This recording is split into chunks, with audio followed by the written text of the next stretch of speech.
Muy buenas noches, mis queridos hermanos, y gracias nuevamente por conectarse a nuestros estudios que llevan por título El Gran Conflicto. Yo espero que todos se encuentren con bien esta noche y se encuentren bajo las bendiciones de nuestro Dios. Yo sé que nosotros seguimos con diferentes desafíos y diferentes problemas en la vida, seguimos con la pandemia. Yo sé que los números se van mejorando, pero sigue la aflicción en muchas partes del mundo, tal vez aún en su propia familia o comunidad. Pero aunque las cosas van mejorando, nosotros seguimos haciendo algo. Fíjense que a pesar de todo eso, nosotros seguimos alabando el nombre de Dios. Seguimos declarando que Él es bueno con nosotros, que para siempre son sus misericordias. ¿Por qué? Porque al fin Dios es el que nos mantiene.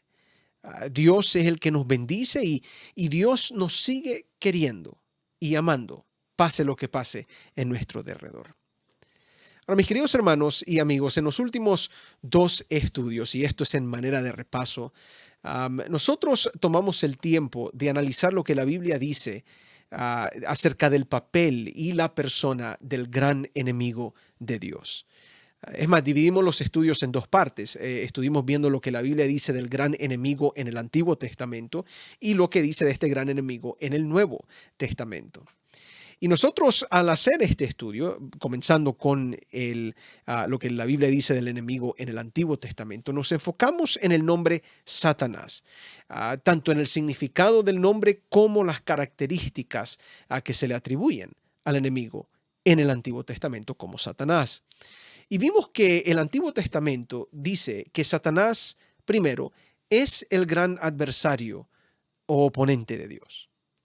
Segundo, a Satanás es un calumniador, es mentiroso. ¿Por qué? Porque representa a Dios de una forma equivocada.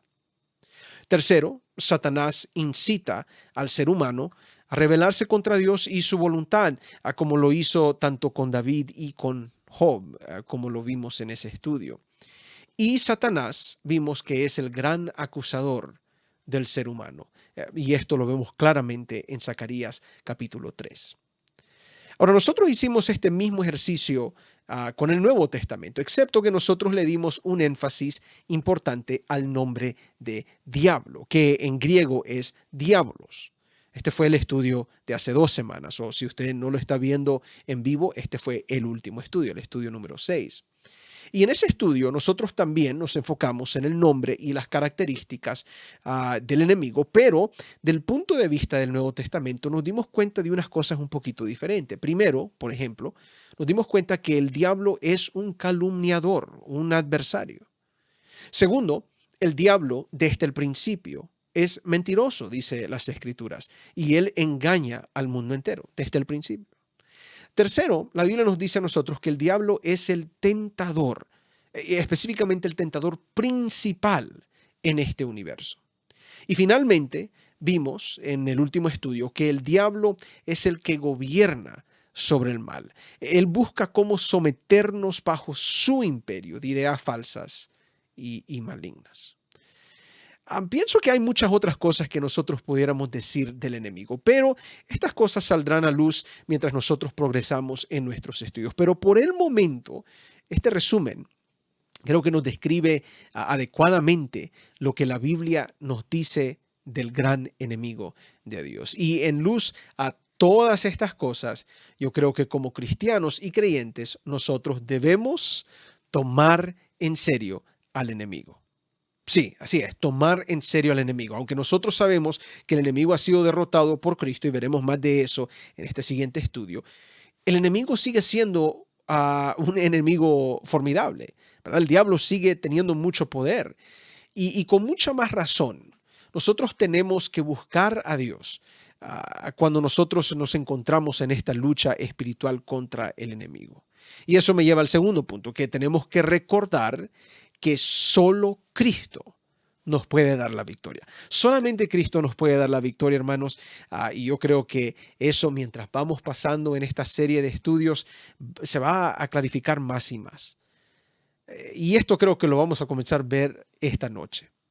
Porque hoy nosotros vamos a tomar el momento de estudiar el enfrentamiento, la confrontación que Jesús tuvo con este gran enemigo en el desierto. Nosotros habíamos mencionado un poquito de eso en el último estudio, pero hoy queremos ver este momento crucial e importante que sucede al principio del ministerio de Jesús. Y este sería nuestro estudio número 7, de nuevo, estudio número 7, que va a llevar por nombre 40 días de tentación.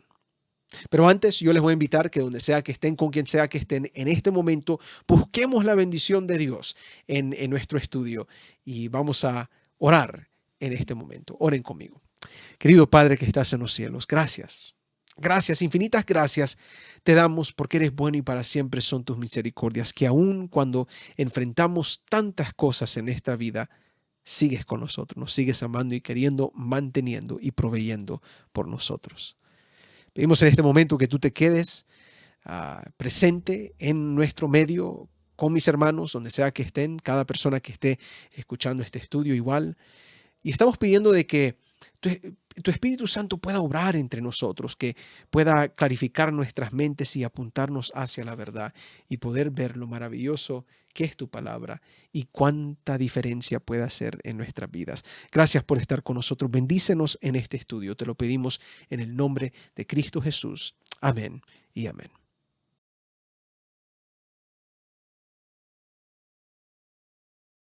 Hasta este momento nosotros sabemos que en la gran controversia entre el bien y el mal, la batalla es principalmente entre Dios y Satanás.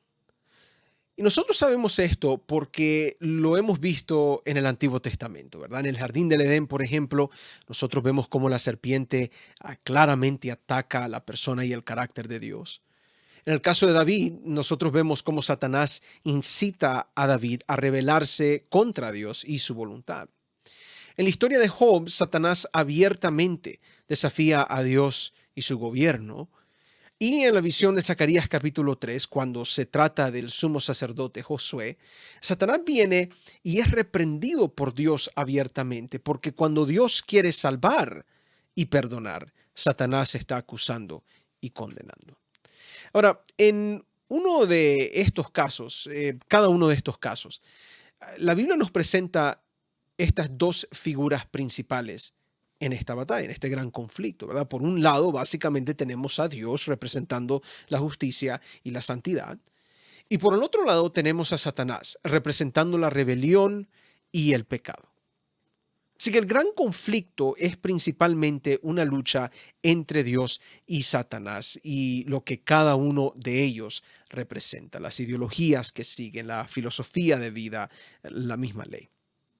Pero aunque cada uno de estos casos nos presenta un conflicto entre estos dos personajes, es algo muy curioso que la manifestación más clara y directa que la Biblia nos presenta de este conflicto se encuentra no en el Antiguo Testamento, sino al principio del Nuevo Testamento, al principio del ministerio de Jesús, inmediatamente después de su bautismo, en los 40 días de tentación en el desierto. En ese momento, en el momento de tentación, nosotros vemos a Dios en la persona de Jesús enfrentarse cara a cara, fíjense, cara a cara con el enemigo. Es la primera vez realmente y única vez en la Biblia que vemos este tipo de enfrentamiento. Y uno pudiera decir que tal vez Job, ahí, ¿verdad? Satanás se presenta, pero ante Dios, pero recuérdense que Satanás se presenta y todavía están ahí todos los hijos de Dios. No, en el caso del desierto, de la tentación de Jesús en el desierto, ahí no vemos algo así. Allí en el desierto de la tentación nos encontramos solamente con Dios y Satanás, con Jesús versus el diablo, el Hijo de Dios versus el Padre de las mentiras. La historia de la Biblia nos ha traído a este momento y vale la pena tomar un tiempo para comprender verdaderamente lo que está sucediendo en este momento, lo que está detrás de estas tentaciones. Ahora, la tentación para nosotros al estudiar este tema es entrar por completo en el texto y comenzar a estudiar las tentaciones de Jesús separadas, ¿verdad? Y ver cómo obtuvo victoria sobre el enemigo. Y esto yo creo que usted lo ha escuchado muchísimas veces en diferentes sermones, en diferentes estudios, cada vez que tocamos este tema. Pero nosotros no vamos a hacer eso esta noche, vamos a hacer algo diferente. Y realmente lo que nosotros vamos a hacer primeramente es estudiar, o tal vez principalmente, es estudiar los sucesos que nos llevan a este momento de tentación en la vida de Jesús. Es decir, estos son los sucesos y eventos que suceden antes de la tentación, cosas que suceden en el Antiguo Testamento que le dan un significado especial a las tentaciones de Jesús.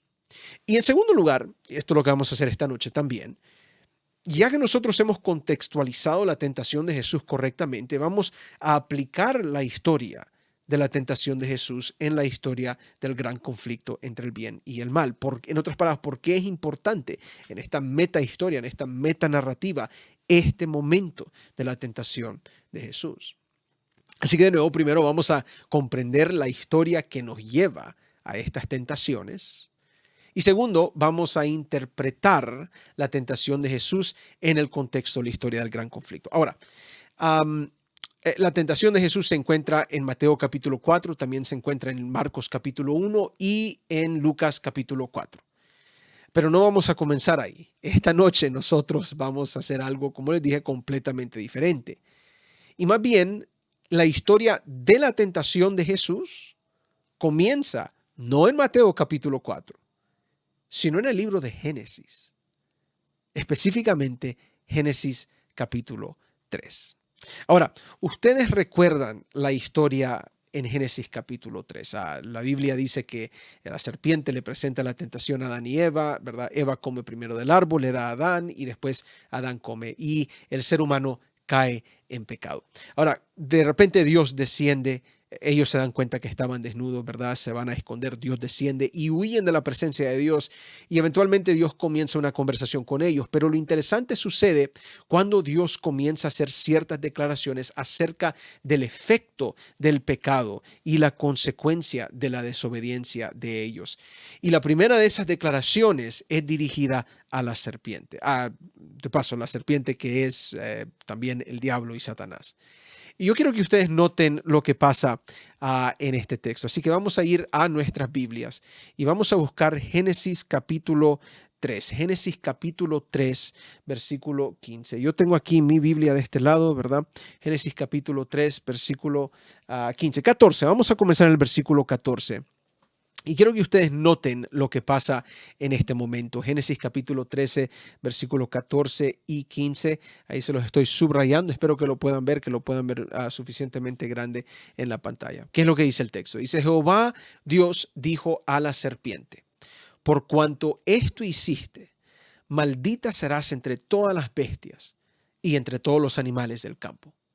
Sobre tu pecho andarás y polvo comerás todos los días de tu vida. Y noten esto: y pondré enemistad entre ti y la mujer, y entre tu simiente y la simiente suya.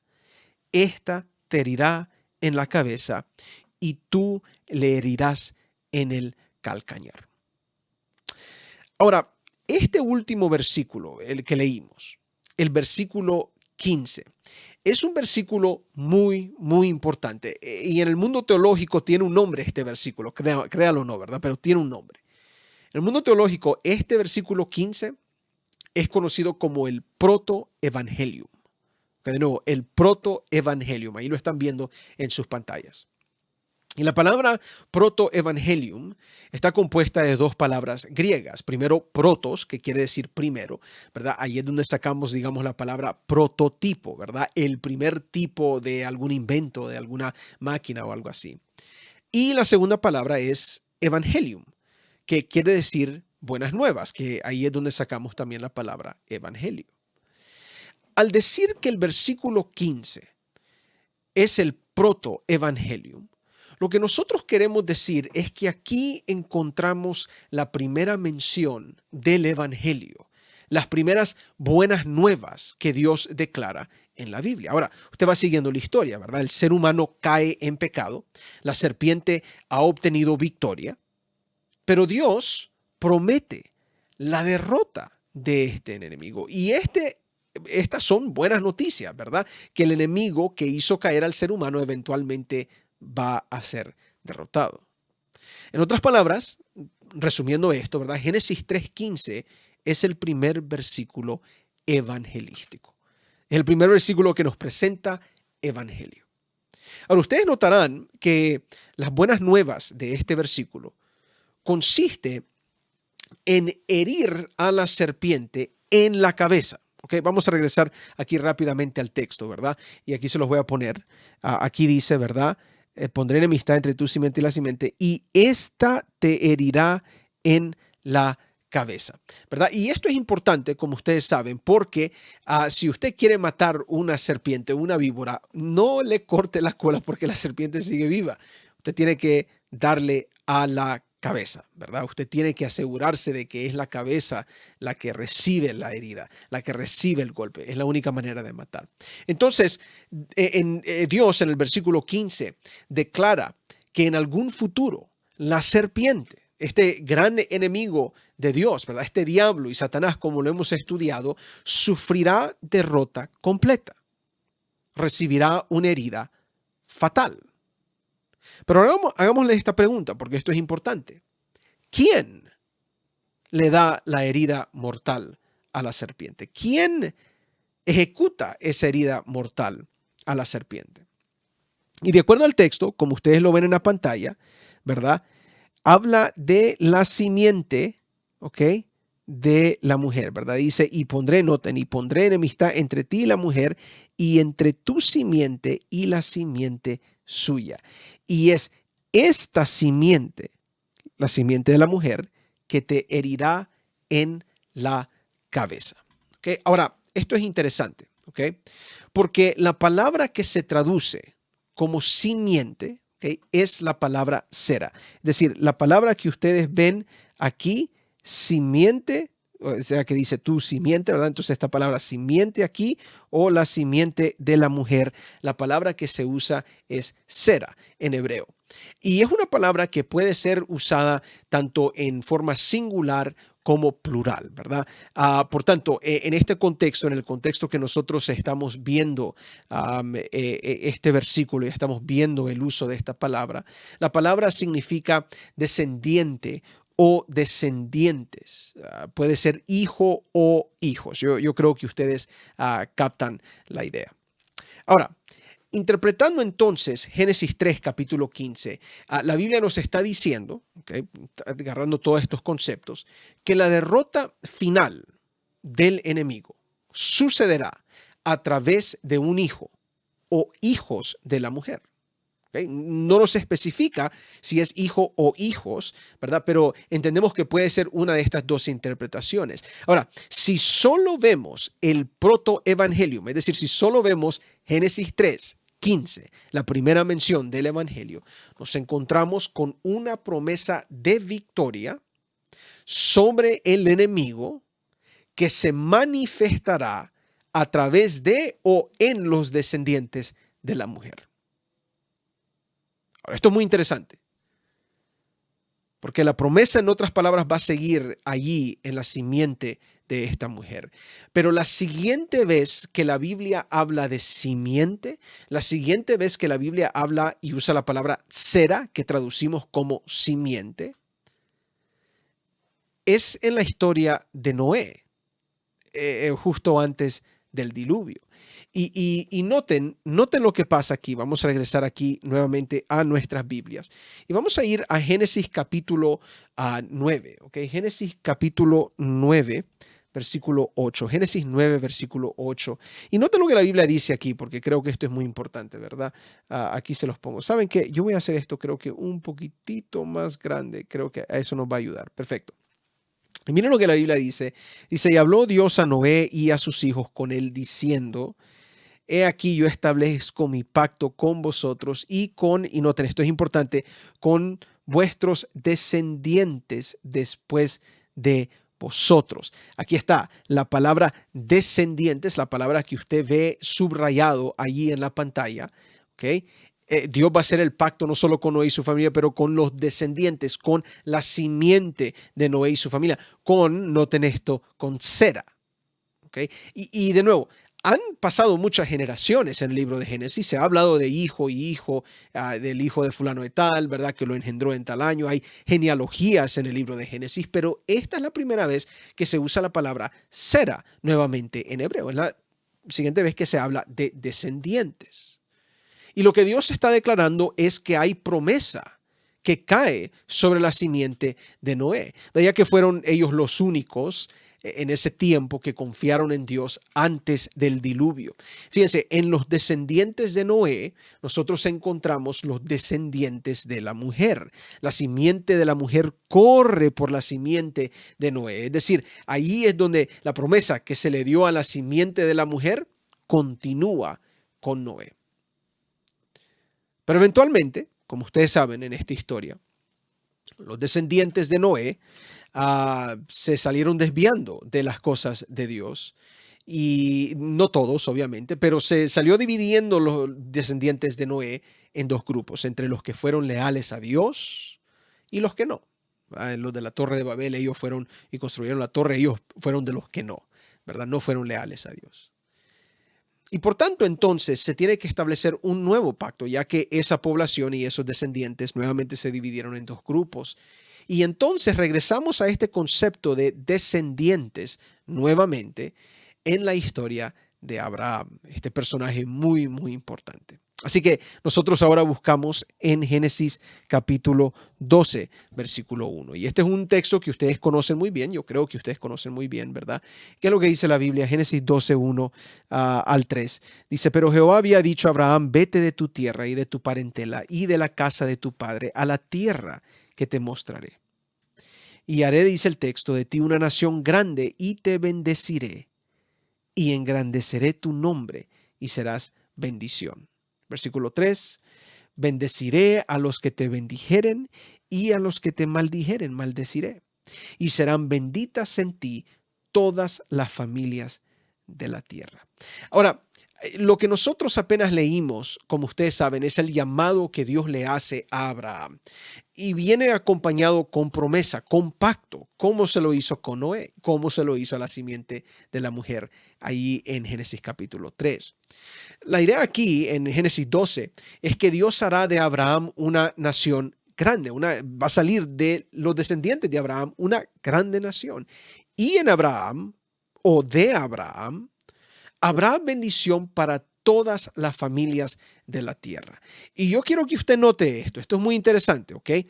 Porque leyendo el llamado, hablando de una gran nación, de un pueblo, de descendientes de Abraham, miren lo que dice el versículo 7, ¿verdad? Aquí nuevamente vemos palabra de Jehová, versículo 7.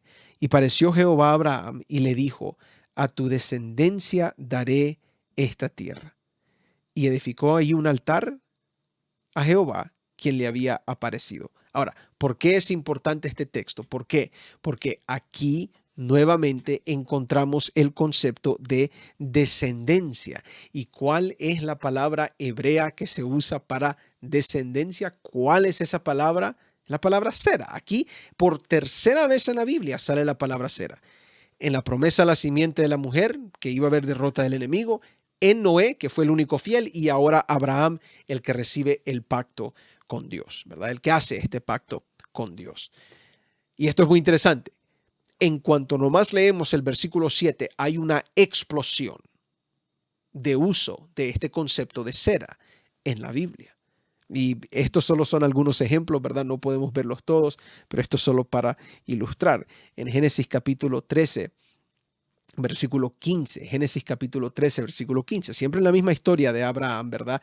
Dice, porque toda la tierra que ves le daré a ti y a tu descendencia para siempre. Nuevamente, este Jehová renovando este pacto con Abraham. ¿Cuál es la palabra que se usa para descendencia? La palabra Sera en hebreo, ¿verdad? Y nuevamente el versículo 6, y haré tu descendencia, y haré tu Sera, tu simiente, en otras palabras, ¿verdad? Surge una vez más aquí en la historia de Abraham. Podemos bajarnos rápidamente aquí a Génesis capítulo 15, versículo 5, donde dice, y lo llevó afuera y le dijo, mira ahora los cielos, este es Dios nuevamente hablando, y cuenta las estrellas si las puedes contar. Y le dijo, así será tu descendencia. Oh, nuevamente, ay, perdón, aquí hice algo, perfecto.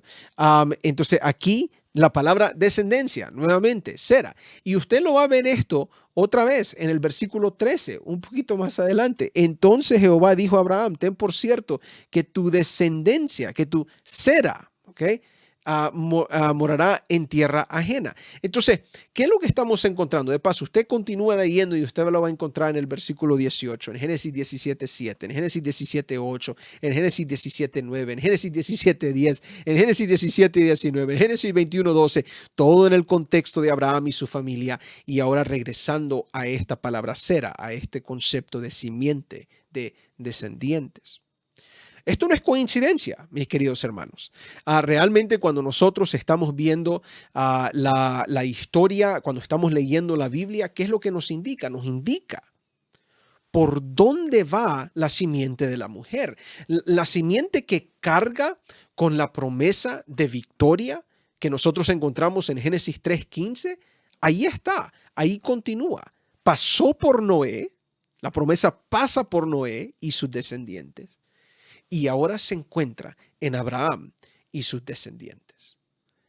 En otras palabras, a través de los descendientes de Abraham, a través del pueblo de Israel que nace de Abraham, la promesa de victoria sobre el enemigo sigue vigente. Ahora, pausa ahí por un momento, porque usted de repente me está diciendo, ¿y esto qué tiene que ver con la tentación de Jesús? Téngame paciencia por un momento, ¿verdad? Que vamos trazando esta historia y yo le prometo que esto va a ser muy, muy importante y relevante a la discusión de la tentación de Jesús.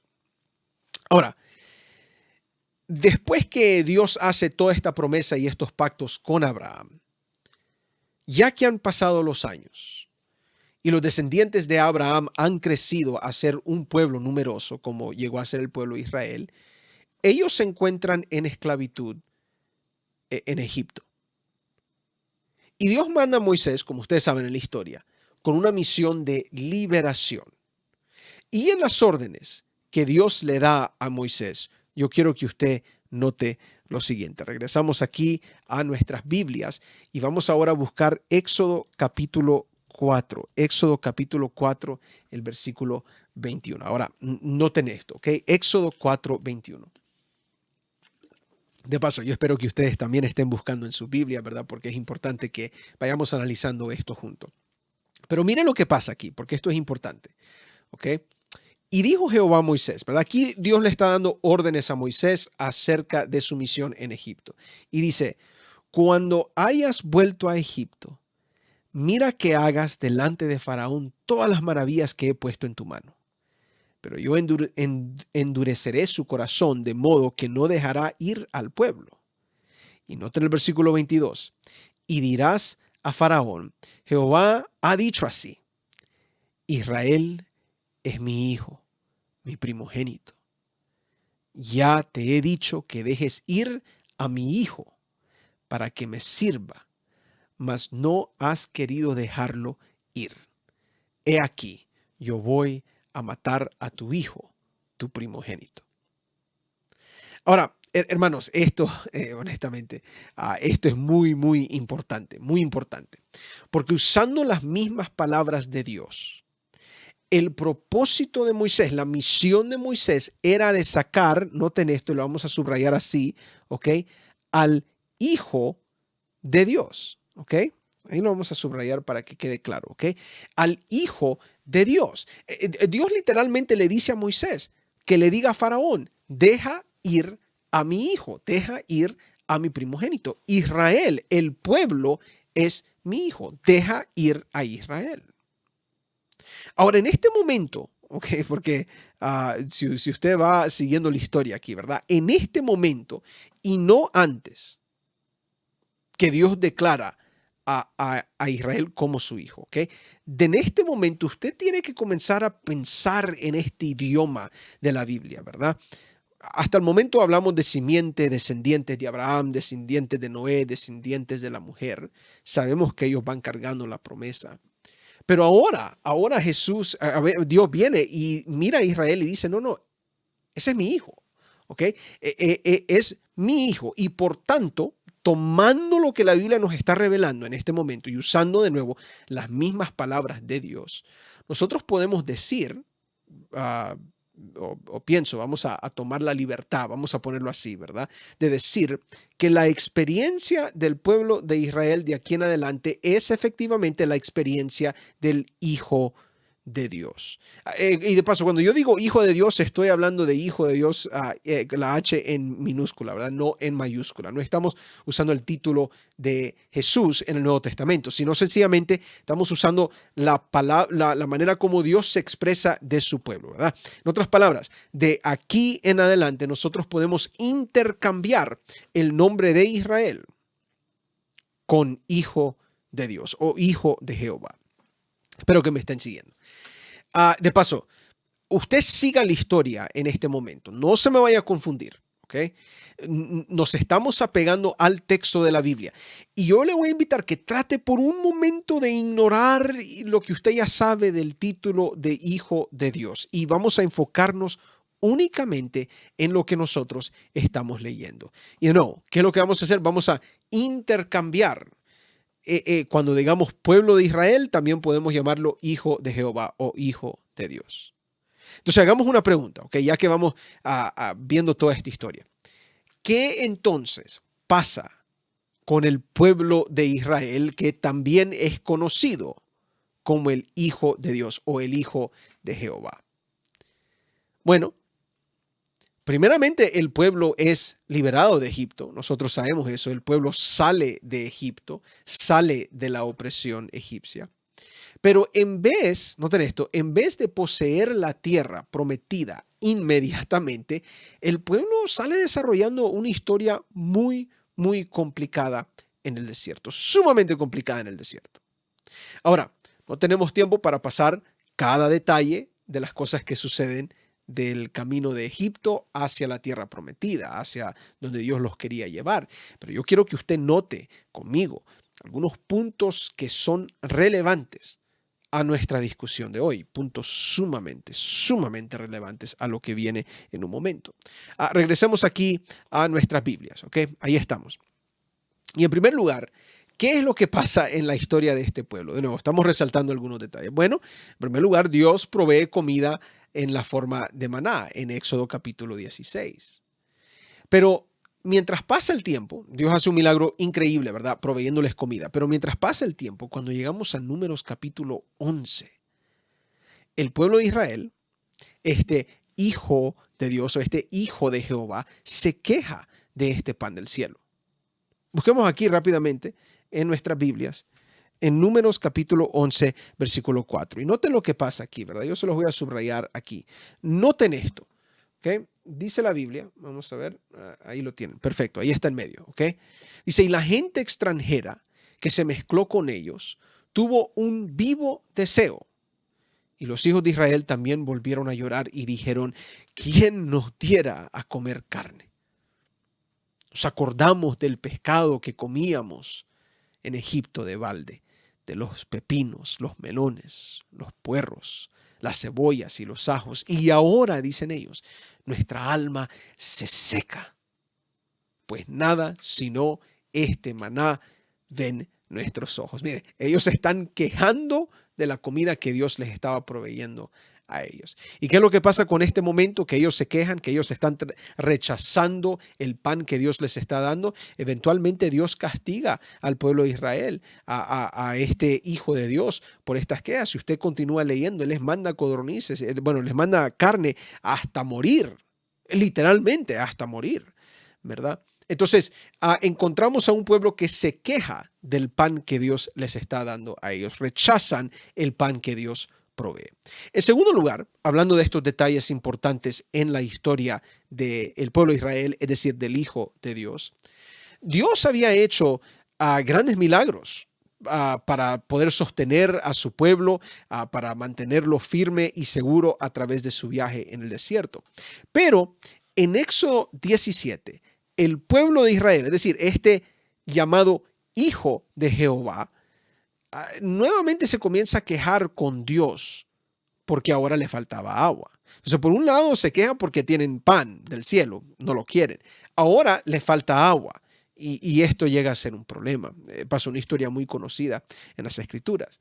Esto se encuentra en Éxodo capítulo 17, versículo 1 y 2. Noten lo que pasa, ¿ok? Se lo subrayo aquí. Ahí está, ¿verdad? Entonces, ¿qué es lo que dice la Biblia? Dice, y toda la congregación de los hijos de Israel partió del desierto de Sin por sus jornadas, conforme al mandamiento de Jehová, y acamparon en Refidim. Tomo agua, ¿verdad? Porque va a hablar de agua esta historia. Y dice, noten lo que dice. Dice, y no había agua para que el pueblo bebiese. Y altercó el pueblo con Moisés y dijeron, que aquí se van a quejar ellos, danos agua para que bebamos. Y Moisés le dijo, ¿por qué altercáis conmigo? Y noten estas palabras muy interesantes, ¿por qué tentáis a Jehová? De paso, esta última pregunta de Moisés es enfatizada nuevamente en el verso 7, ahí mismo en Éxodo 17. Noten conmigo, ¿ok? Un poquito más abajo aquí, otra vez se repite y se dice, y llamó el nombre de aquel lugar Masá y Meriba. ¿Por qué? ¿Por qué? Dice el texto. Por la rencilla de los hijos de Israel y porque tentaron a Jehová, diciendo, ¿está pues Jehová entre nosotros o no? De paso, esta historia se repite muchas veces en el Antiguo Testamento y siempre se habla de que ahí en ese momento ellos tentaron a Jehová con esas quejas. En tercer lugar, cuando Moisés está recibiendo la ley ceremonial junto con los planes para la construcción del santuario, ustedes conocen esta historia también, el pueblo de Israel, de nuevo este llamado hijo de Jehová, este hijo de Dios, se torna a la idolatría. Y esto ustedes saben que se encuentra en Éxodo capítulo 32, ¿ok? Éxodo 32. Y vamos a leer los versículos 4 al 6. Quiero que usted note lo siguiente. Éxodo 32, versículos 4 al 6. Aquí están. Y dice el texto. Dice, entonces dijeron...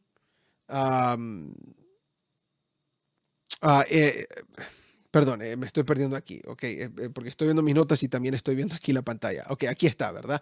Viene Aarón, ¿verdad? Y él los tomó de las manos de ellos y les dio forma con burril e hizo de ellos un becerro de fundición. Y entonces dijeron, Israel, aquí viene, ¿verdad? Estos son tus dioses que te sacaron de la tierra de Egipto. Y viendo esto, Aarón edificó un altar delante del becerro y pregonó Aarón y dijo, mañana, qué bárbaro esto, ¿verdad? Mañana será fiesta para Jehová. Y al día siguiente madrugaron y ofrecieron holocaustos y presentaron ofrendas de paz y se sentó el pueblo a comer y a beber y se levantó a regocijarse.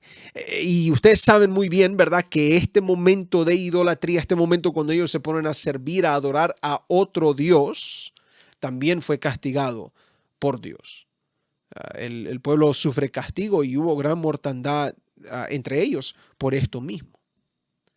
Y finalmente, estamos resaltando estos momentos complicados en la vida del pueblo de Israel, el tal llamado Hijo de Dios, ¿verdad? Así que finalmente cuando el pueblo de Israel, el Hijo de Jehová, llega a las fronteras de la tierra prometida, se desanima al saber que el enemigo que lo espera es un enemigo fuerte y poderoso, ¿verdad? Ellos mandan los espías, el reporte viene y completamente desanimados quedan. Y en vez de confiar en Dios, ellos deciden abandonar a Dios y regresar a Egipto nuevamente. Y esto nosotros lo podemos leer en Números capítulo 14, ¿ok?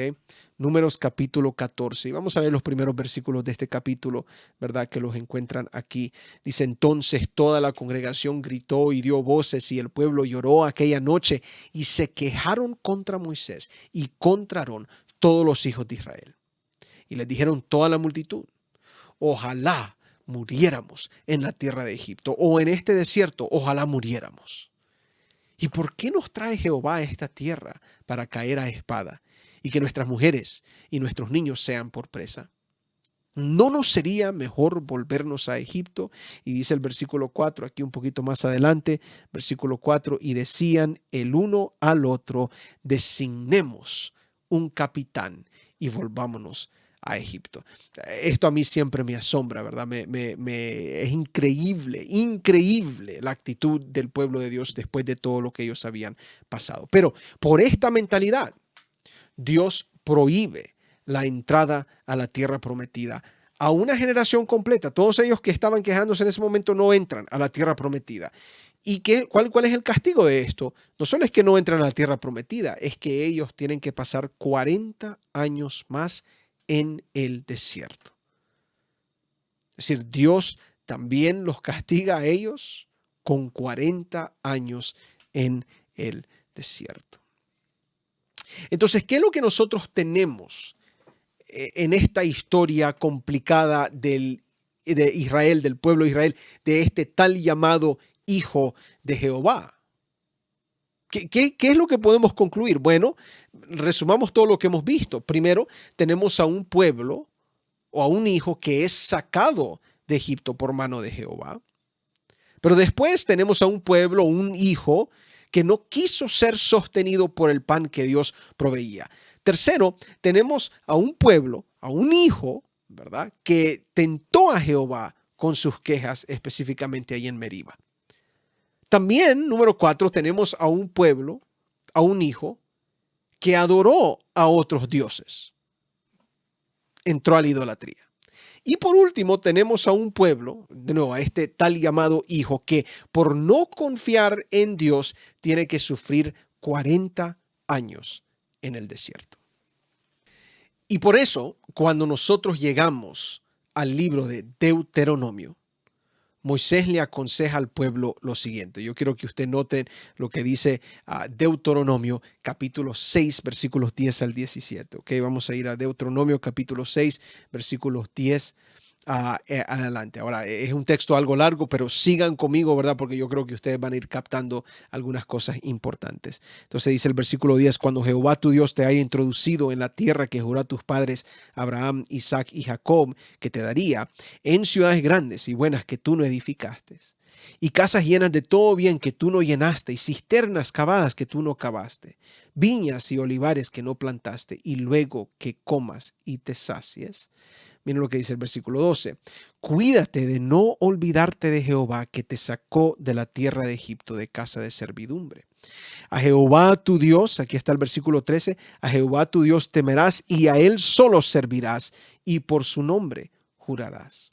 No andaréis en pos de dioses ajenos, de los dioses de los pueblos que están en vuestros contornos, porque el Dios celoso, Jehová tu Dios, en medio de ti está para que no se inflame el furor de Jehová tu Dios contra ti y te destruya de sobre la tierra. Dice el versículo 16, no tentaréis a Jehová vuestro Dios como lo tentasteis en Masá.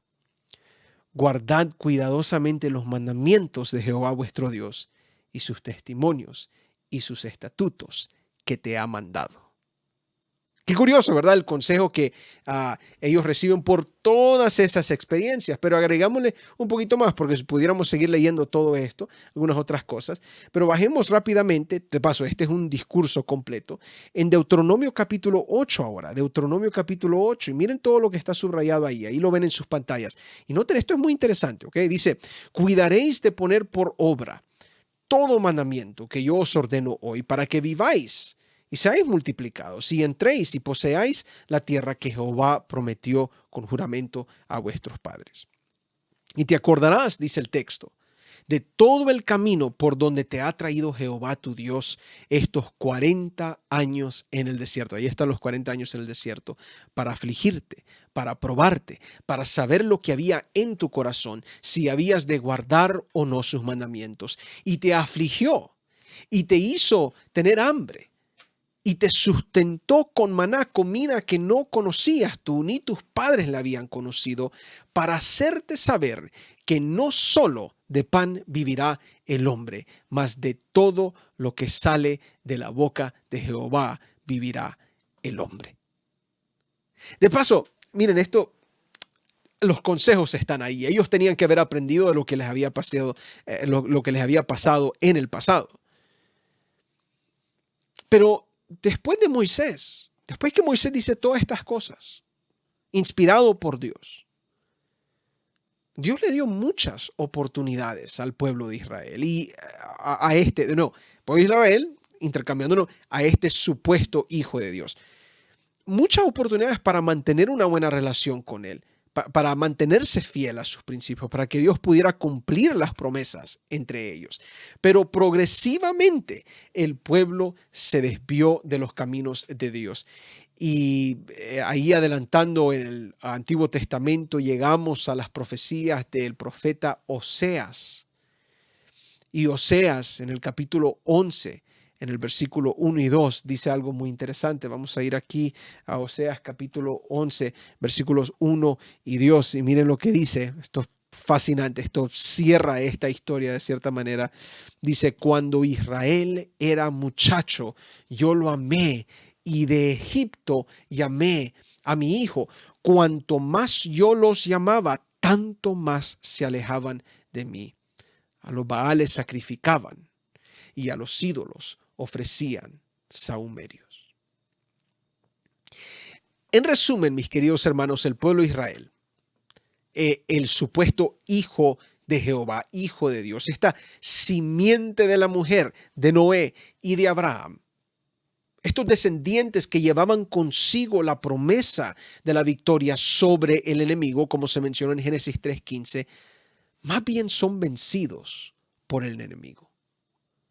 Fallan en su misión en ser bendición para todas las familias de la tierra. Y hermano, esta es una gran lección para nosotros, que siendo pueblo de Dios, aceptando a Jesús como nuestro Salvador, tenemos que tener victoria sobre el enemigo. Eso es claro en las Escrituras. No podemos ser vencidos por el enemigo, pero cuidado, aún siendo por nombre pueblo de Dios, somos vencidos por el enemigo también.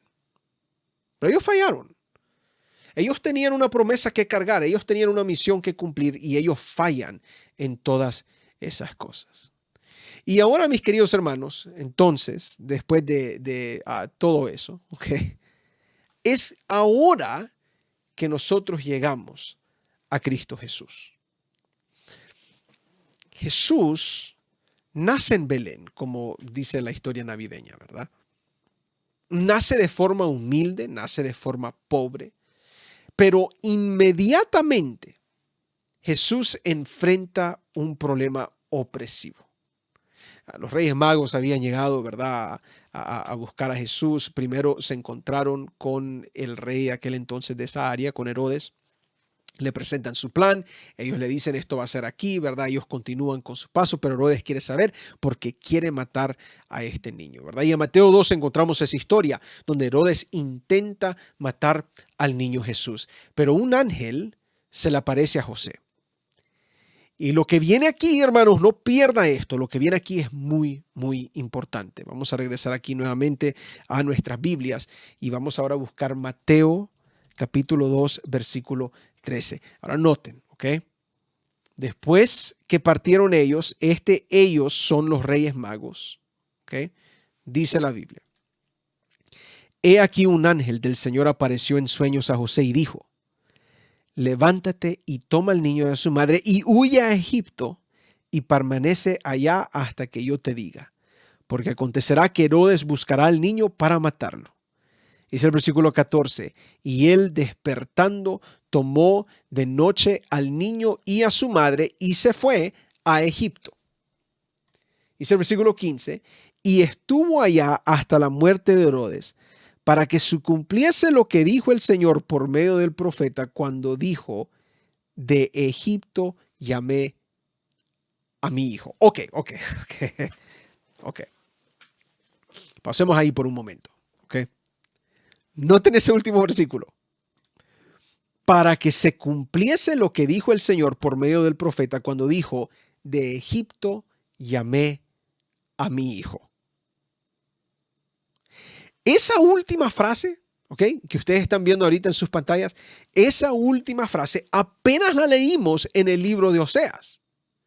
Y cuando nosotros leímos esa frase en el libro de Oseas, usted claramente tenía en su mente de que esto se estaba refiriendo al pueblo de Israel, porque Dios allí en Éxodo capítulo 4 declara que Israel es el hijo, ¿okay?, que Israel es el primogénito.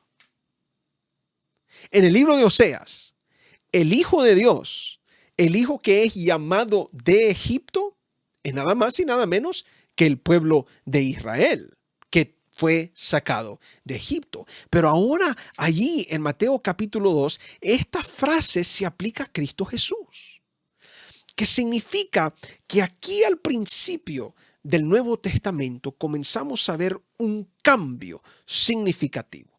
Jesús ahora toma el lugar de Israel. Y esto es importante, hermanos, porque recuerden que Israel fue la simiente de la mujer. Dios promete en la simiente de la mujer, ellos iban a cargar con la promesa de la derrota del enemigo. Esa simiente pasa por Noé. Recuérdense la palabra Sera, ¿verdad? Que se encuentra por segunda vez en la Biblia con la historia de Noé. Y después en los descendientes de Abraham que llegan a ser el pueblo de Israel, que llegan a ser los judíos. Ellos son los que cargan con la promesa de la victoria sobre el enemigo. Pero como fueron vencidos por el enemigo, otro tiene que venir, o de la misma simiente, pero tiene que venir otro para tener victoria. Y entonces Jesús, como el hijo que sale de Egipto, de acuerdo ahí a Mateo capítulo 3, versículo que era 14, 15, Jesús sale de Egipto y entonces nos da a entender que ahora Él es el que carga con la promesa del protoevangelio. La promesa de Génesis 3:15. Y de paso, esto se enfatiza de nuevo en las Escrituras, este concepto de que ahora Jesús es el que toma el papel de aquel hijo antiguo, que de aquella simiente. En Mateo capítulo 3, versículos 16 y 17, cuando Jesús es bautizado. Vamos aquí rápidamente. Mateo capítulo 3, vamos a bajar, aquí está el capítulo 3, y ahora bajamos al versículo de aquí cuando Jesús es bautizado. Y noten, aquí está, versículo 16 y 17. ¿Y qué es lo que dice el texto? Dice, y Jesús, después que fue bautizado, subió luego del agua, y he aquí los cielos le fueron abiertos, y vio el Espíritu de Dios que descendía como paloma, y venía sobre él, y hubo una voz de los cielos que decía, este es mi... Espérense. Este es mi hijo amado, en quien tengo complacencia.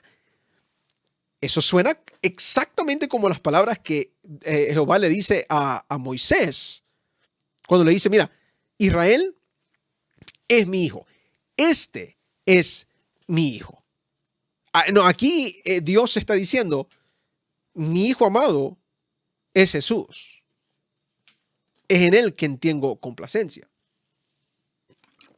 ¿Qué está pasando aquí? Bueno, la Biblia claramente nos está diciendo que en Jesús nosotros encontramos el cumplimiento de la simiente prometida. ¿Okay? Es decir, Jesús es el verdadero hijo que manifestará la victoria completa sobre el enemigo. En él se cumple el protoevangelium, el primer evangelio. Esta, de nuevo, derrota del enemigo. Y entonces usted observe, ¿okay? Esto es muy importante, ¿ok? No nos hemos separado de nuestras Biblias hasta el momento. Entonces usted observe qué es lo que pasa.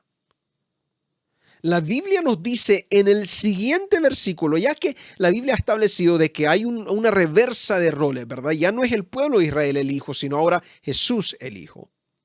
Mateo capítulo 4, versículo 1, encontramos la tentación de Jesús.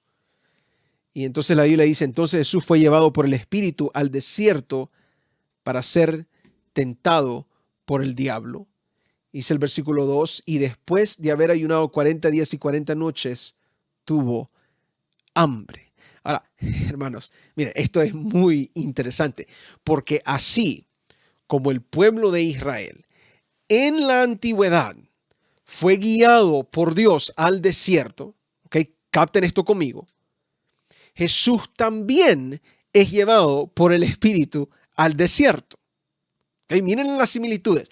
Dios saca al pueblo de Israel de Egipto y lo lleva al desierto. Ahora Jesús también sale de Egipto como niño y eventualmente Dios a través del Espíritu Santo lo lleva al desierto.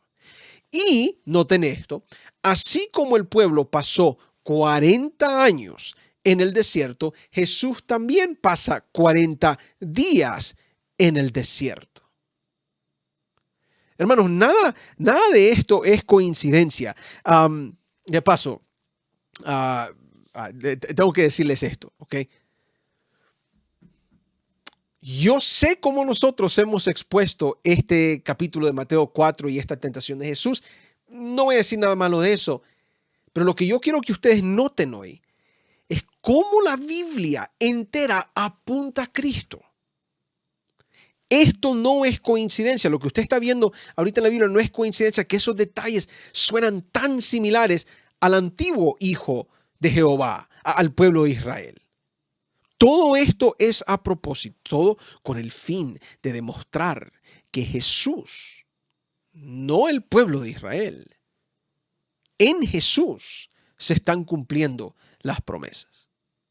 Pero ahí no termina todo este asunto, ¿ok? Quiero que usted note, regresamos aquí a la Biblia, ¿ok? Mateo capítulo 4, ahí está. Y miren la primera tentación. ¿Cuál es la primera tentación que viene? Bueno, aquí viene, versículo 3. Y vino a él el tentador y le dijo, si eres hijo de Dios, di que estas piedras se conviertan en pan.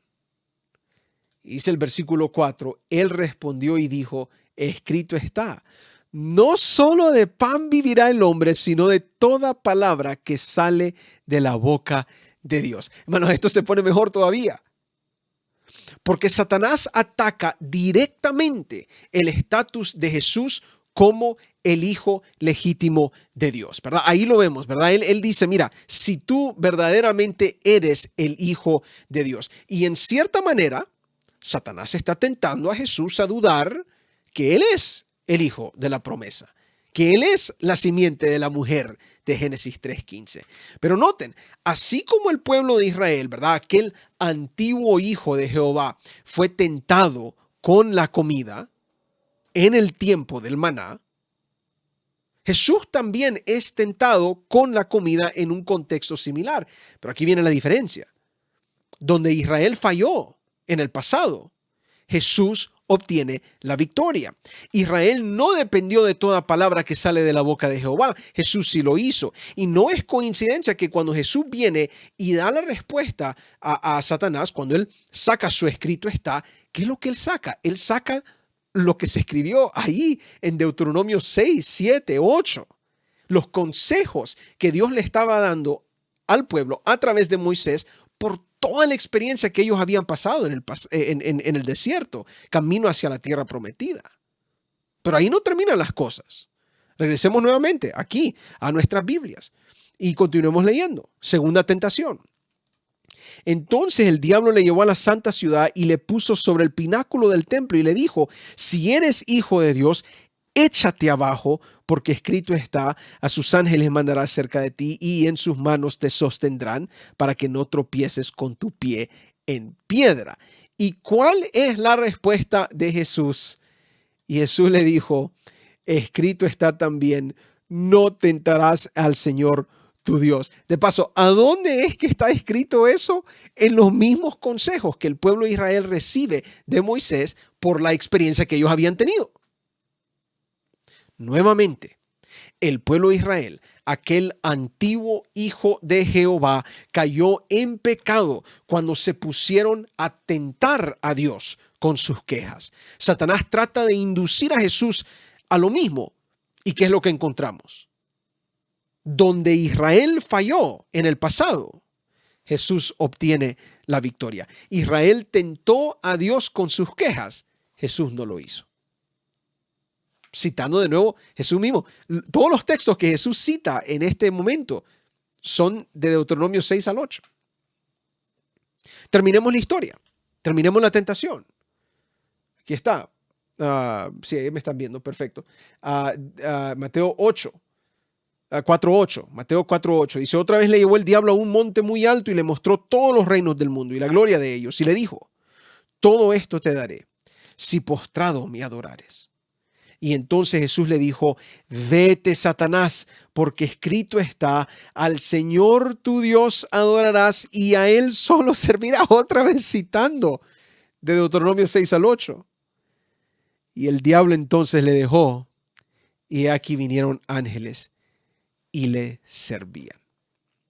Una vez más, mis queridos hermanos, ¿ok? Una vez más, usted capta que Jesús hace lo que Israel no pudo. Si nosotros nos recordamos que el pueblo de Israel, aquel antiguo hijo de Jehová, es derrumbado vez tras vez por la idolatría a través de su historia, ¿verdad?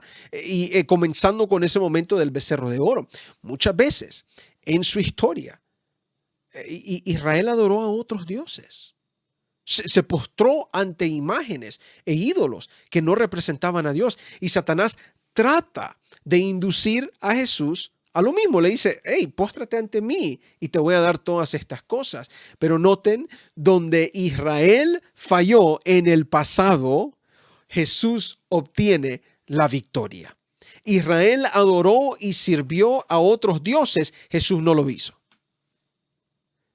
¿Y cómo termina la historia? Dice que después de todo eso, el diablo se aleja de Jesús y entonces Jesús recibe el alivio que necesitaba como ser humano.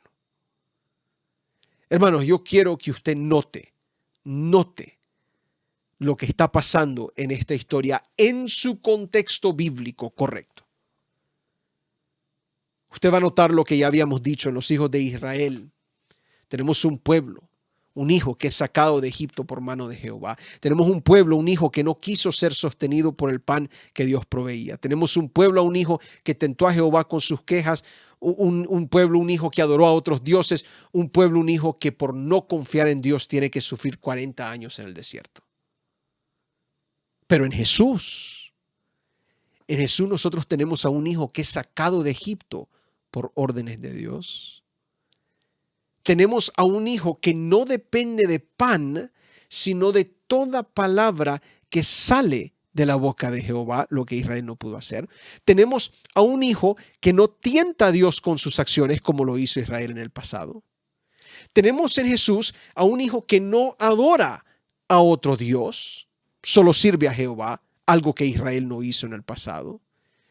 Y tenemos a un hijo en Jesús que pasa 40 días en el desierto con perfecta victoria, algo que Israel no pudo hacer en el pasado. Mis queridos hermanos, mire, yo no puedo enfatizar lo suficiente lo importante que es la tentación de Jesús en Mateo capítulo 4, porque es mucho más que un relato de cómo vencer la tentación. Yo te lo voy a decir y te lo voy a poner de esta manera. El propósito principal del registro de esa historia no es para decirte cómo vencer la tentación. Muy a menudo nuestra exposición de este tema se enfoca en el ejemplo de Jesús que él deja en estos versículos. Y mira, y podemos aprender esa lección. Yo no estoy diciendo que no existe esa lección en Mateo 4, pero el significado de ese momento va mucho más allá que nuestras tentaciones personales. Este es el momento que la Biblia usa para decirnos que Jesús obtiene la victoria donde nosotros como pueblo no pudimos. Lo que fue imposible para el pueblo de Dios, Jesús lo cumple. Jesús lo hace posible. Aquí en la tentación de Jesús nosotros estamos hablando de un asunto macro, del gran tema de la redención, de cómo Dios nos salva. Y cuando lo vemos de esta manera, hasta contesta ciertas preguntas que nosotros tenemos. Por ejemplo, en nuestro último estudio, alguien preguntó, y ahí lo miran en la pantalla, ¿por qué fue llevado por el Espíritu? ¿Por qué Jesús fue llevado por el Espíritu? La Biblia dice que Dios no tienta a nadie.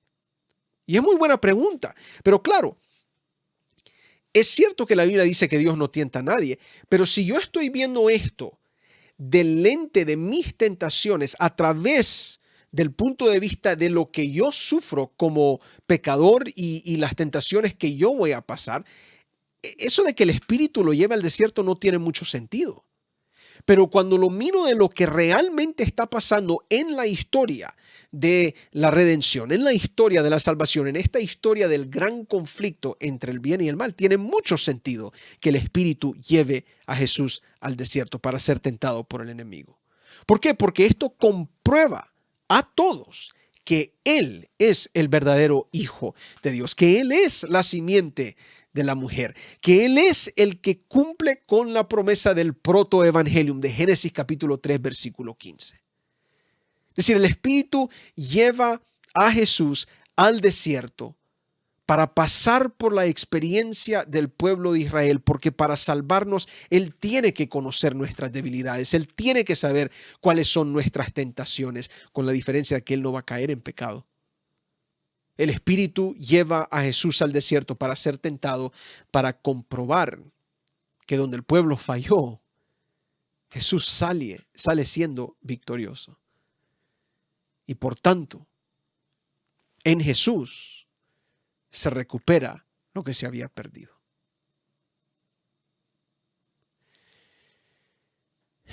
Y por eso, mis queridos hermanos, nosotros encontramos un texto como lo que vemos en Gálatas 3:16, que va a ser el último texto que vamos a leer en esta noche, Gálatas 3:16.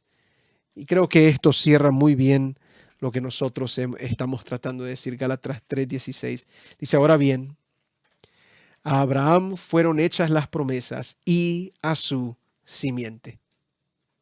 Pero el texto no dice y a las simientes, como si hablase de muchos, sino como de uno, y a tu simiente, la cual es Cristo. Y ahí, mis queridos hermanos, está.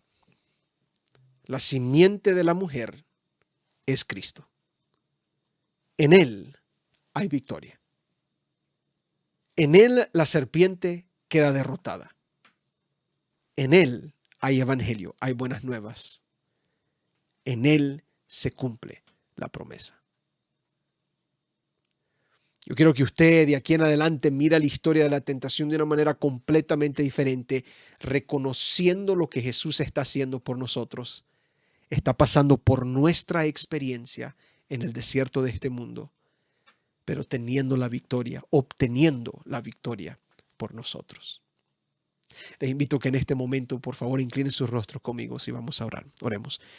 Querido Jesús, gracias nuevamente por todas tus bendiciones y en particular por lo que hemos visto en esta noche. Tal vez algo largo para llegar a estas conclusiones, pero conclusiones grandes, conclusiones espectaculares, que nos dicen que tú viniste a este mundo para pasar por nuestra experiencia y demostrarnos que donde nosotros fallamos, tú has obtenido victoria.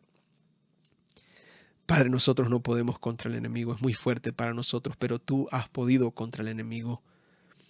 Y como tu pueblo hemos sido imperfectos, no hemos podido tener la victoria que tal vez hemos querido, pero a través de ti, a través de tu nombre, a través de tu sangre derramada en la cruz, tú eres nuestro campeón, nuestro rey victorioso. Así que en esta noche nosotros te glorificamos y te alabamos, porque tú eres el Hijo de la promesa. Tú eres la simiente de la mujer. Tú eres la simiente de Abraham y en ti todas las naciones, todos nosotros somos bendecidos. Te pido que bendigas a mis hermanos donde sea que estén y que en sus mentes y en sus corazones esté la alegría de la victoria que Jesús ha tenido por nosotros. Gracias por estar con nosotros esta noche. Pedimos una bendición sobre todos. Te lo pedimos en el nombre de Cristo Jesús. Amén y amén. Mis queridos hermanos, ese ha sido el estudio número 7 en nuestra serie del Gran Conflicto. Yo espero que usted haya aprendido algo. Recuerde compartir estos videos para que otros también puedan estudiar. Si fue mucho lo que vimos, regrese a ver todo lo que nosotros estábamos estudiando, porque esto usted lo puede repasar muchas veces, queda grabado allí. Pero al fin, sigamos viendo la victoria de Cristo. Miremos a Cristo como lo que verdaderamente es, el que se baja a pasar nuestra experiencia para entonces elevarnos a la experiencia del cielo. Es mi deseo que hoy usted esté contento por lo que Dios ha hecho por nosotros a través de Cristo Jesús. Dios me lo bendiga. Pase feliz noche y nos vemos en el siguiente estudio.